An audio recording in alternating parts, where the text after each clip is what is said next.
এক গভীর জঙ্গলে এক বুড়ো বাঘ আর একটি বৃদ্ধ হরিণ বাস করত। তারা একে অপরের শত্রু হলেও বয়সের ভারে দুর্বল হয়ে পড়েছিল। একদিন শিকারীরা জঙ্গলে ফাঁদ পেতে দেয়। হরিণ ও বাঘ দুজনই আলাদা ফাঁদে আটকা পড়ে। তারা বুঝতে পারে এখন বেঁচে থাকার একমাত্র উপায় একে অপরকে সাহায্য করা।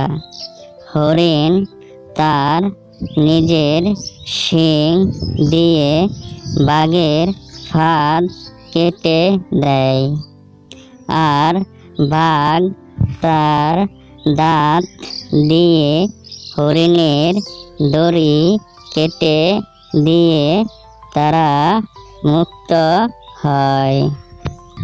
শেষে জঙ্গল থেকে দূরে এক ছোট্ট পাহাড়ের গুহায় তারা একসাথে বাস করতে শুরু করে।